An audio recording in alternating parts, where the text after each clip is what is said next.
you were sleeping in your parents' bed, and, they had cable, they watched Adult Swim, and, it just suddenly came on, and you woke up, and you see a milkshake and a meatball fighting, and you're like, am I dreaming? What the hell is this?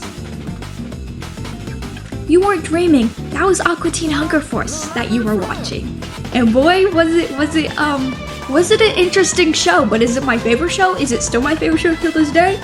Yes, sir. Yes, ma'am, it is. I really love this show, and it's deep down in my heart. I know there's a lot of things that are deep down in my heart, but Aqua Teen Hunger Force, it is really, really a part of me. Like, I've watched this show since I was a little kid, and maybe that's not the best thing that I should have been watching, but it was a good show, okay? Like, what was I supposed to do, not watch it? It was a really good show. I really liked it. It made me laugh, and it still does now. I wish they would still make seasons and episodes, but they don't know, because Adult Swim said it, they wanted to move on, but I wasn't ready to move on.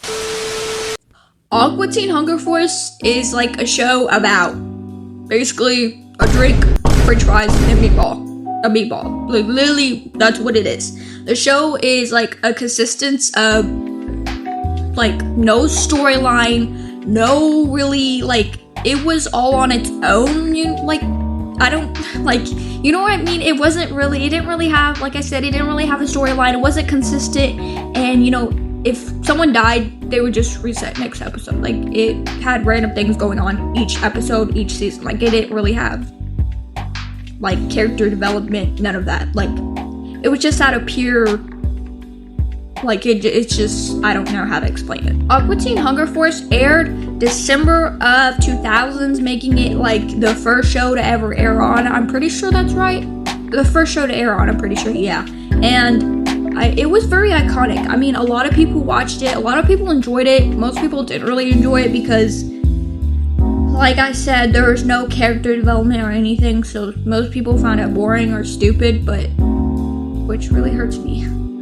But the style animation of Aqua Teen Hunger Force is, like, very unfinished looking and really more different to more, like, polished cartoons. Like, it was very different than anything else about, like, any art style of cartoons or anything else on Adult Swim.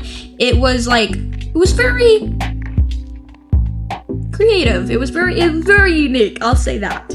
The show would kind of consist on random acts of violence, not like very violent, but one of the episodes I watched, the poor bunny rabbit, where they're all the pets, Meatwad wanted a bunny, and then, he turned in, Master Shake got turned into the bunny, because, there's this fountain and you have to pee in it or whatever, and then Meatwad cut the bunny's leg off, which was Master Shake's leg technically, and that was very unexpected, but yeah, it has random acts of violence in it, and I will not put that on because I think that's too graphic to show.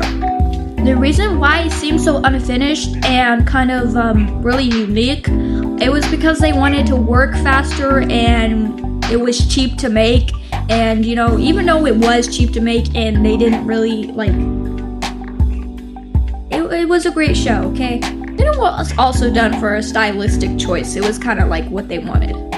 The humor of Aqua Teen Hunger Force was awkward dialogue, like jokes that really had no, like, it wasn't really a joke, like jokes that had no reason, and some people found that funny. It was also like very absurd and long pauses and anti-humor. It was like not a lot of humor that you would call humor. In 2007, they came out with a theatrical type of film, like, I don't know how to say that word, theatrical. I'm sorry, I can't talk. But they came out with the film. It was Aqua Teen Hunger Force. Colin, I can't think of it But in 2007, they came out with that type of film.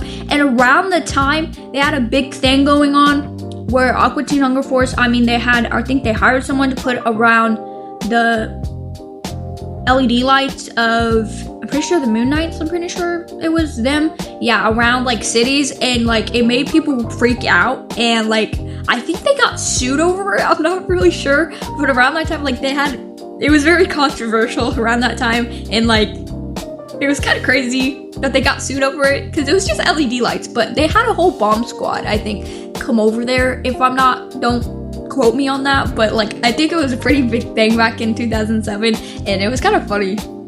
It is still kind of funny to think about it. It even made the national news and became Adult Swim's most infamous moments. Aqua Teen Hunger Force villains were, kind of randomly showed up, and there wasn't really a lot of villains, and like I said, it's kind of random, like the plot is random every episode, but the villains and kind of reoccurring villains were the Moon Knights, Dr. Weird, random talking household items, I think the cybernetic ghosts of the Christmas past from the future, and they would just show up randomly. And I really like the Moon Knights. Like they're my favorite like kind of villains. I think they're really cool. I don't know. I really like the Moon Knights, but like yeah, they would kind of come and go. I mean, that's all I really know. Like there wasn't really a main villain of Aqua Teen Hunger Force. It was just kind of random. The characters in the main cast of the show that are every episode really was Master Shake, Meatwad, Frylock, and Carl. Master Shake is like more of a very unique personality, I will say. He's very rude to people around him. He's very especially to Meatwad. He's very rude to Meatwad, which makes me sad because I love Meatwad. But he's very he's very loud, selfish, lazy, and he lies a lot. I mean, he lies a lot, and he's usually wrong, and he doesn't really learn anything. I'm sorry, Master Shake. Don't sue me, but yeah. Frylock, on the other hand, is very intelligent, scientific intelligent. He's one of the most responsible adults, the closest responsible adult we will get in Aqua Teen Hunger Force. He's always looking after Meatwad, and he's kind of like, the big man of the show, He's always there, and like, he's got laser eyes, and he has telekinesis, and I think that's so cool. I think Frylock is really cool. Meatwad is very sweet. He kind of acts like a 6-year-old, but I think he's actually like 38 or something, but I think he's easily manipulative. Hence why I'm Master Shake. I'm always picking on him. Also, Meatwad is just very bright and he's like a little kid, and I think that's cute. And he's also very innocent, and he can shapeshift, especially into a hot dog and an igloo. And he can stretch and disguise himself. But he doesn't really understand how the world works, and that's okay, Meatwad. Me too. We're still growing, even though you're 38, almost, probably 40. We're learning together. It's okay.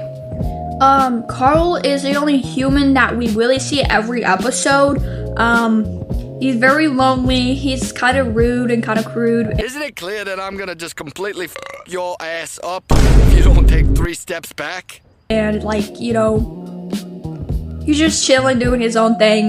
He never gets alone time. I mean, Master Shake is always, he's the main reason why bad things happen. Master Shake is always like going up, being all that in a bag of chips, like I said, but he really isn't. But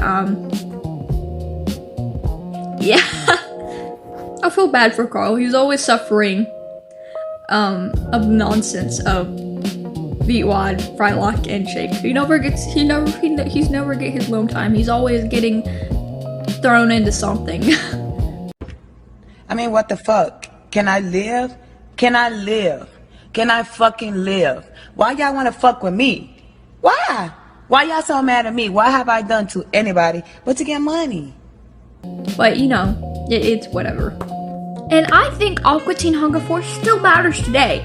It doesn't teach lessons. It explains explains itself, and it doesn't really care about trends. And I think it's a very nice show to just watch and like really space out. I think it stands out, and that's probably why people think it's kind of strange and funny and uncomfortable even now. Aqua Teen Hunger Force isn't for everyone, but it is for me, and it could be for you. I don't know if you never watched it. You should watch it. If you are my age or younger and you have like very strict parents, I wouldn't recommend watching it in front of them, but I think it's a very good show. I mean, not for young audience, but definitely if you're an adult and you haven't watched it, you should watch it, because I think it's a great show, and I definitely do recommend it. And it's very nostalgic, and it will always be in a special place in my heart. So, yeah.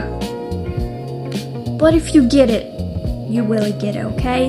It was chaotic, it was stupid, it was brilliant, it was intentionally meaningless. And somehow that's exactly why it became iconic. And it still is iconic. So if you enjoyed this video and you want to see me deep dive on more different things, or just, talk about different things, I would love to. I would really love to. If there's anything that's not really talked about or you want a video on, I will definitely do research and I will definitely talk about it. And I will definitely do that for you guys, because I love doing this and it's like my favorite thing to do. And I hope you guys enjoyed, and I love you guys, and I hope to see you in the next video. And if you haven't already, I would recommend you subscribing, because this channel is awesome and you're awesome as well. So I will see you guys later. Bye.